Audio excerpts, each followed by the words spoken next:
প্রচণ্ড শীতে অসহায় রাজশাহীর ছিন্নমূল মানুষ।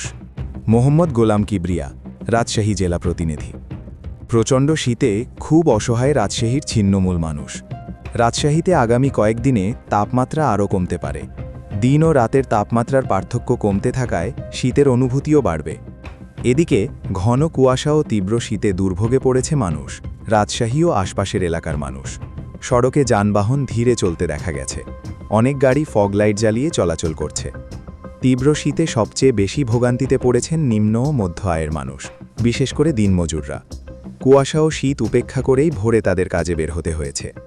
অটোরিকশা চালক মোহাম্মদ ইউসুফ বলেন, এই শীতে কাজ করা খুব কষ্ট, ঠান্ডায় বের হওয়াই যন্ত্রণার। গত 2-3 দিন রোদের দেখা নাই, তবু রোজগারের জন্য বাইরে বের হতে হচ্ছে। তালাইমারি মোড়ের চা দোকানি রফিকুল ইসলাম বলেন, আগের দিনের চেয়ে শীত আরও বাড়ছে। সকালে রাস্তায় লোকজন কম ছিল, এখন ধীরে ধীরে মানুষ বের হচ্ছে। এই ঠান্ডায় বাইরে কাজ করা খুব কঠিন। রাজশাহীর রেল স্টেশন এলাকায় কিছু ছিন্নমূল অসহায় মানুষের দেখা যায়। তারা রেল স্টেশন এলাকায় পলিথিন ও সারের বস্তা গায়ে জড়িয়ে শুয়ে আছে। আবার কেউ হালকা আগুন জ্বালিয়ে শীতের প্রকোপ থেকে বাঁচার চেষ্টা করছে। তারা রেল স্টেশনে থাকে। সারাদিন রাজশাহী শহরে বিভিন্ন এলাকায় সাহায্য তুলে চলে। সমাজের বিত্তমান লোকজনকে এই অসহায় মানুষের পাশে দাঁড়াতে হবে।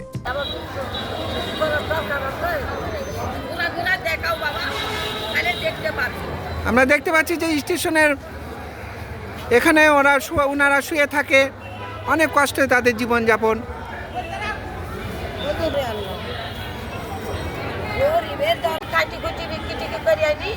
খায় দেয়, এই স্টেশনে শুয়ে থাকি, খালি গায়ে, ঠান্ডা, মরে যায়। আমরা একটু কিছু চাই। এই শীতের মধ্যে আপনাদের শীতের কাপড় কম্বল হলে অনেক উপকার হয়। সমাজের বিত্তবান লোকেরা এগিয়ে আসবেন এই রাজশাহী শহরে, তারা সাহায্য তুলে স্টেশনে থাকেন।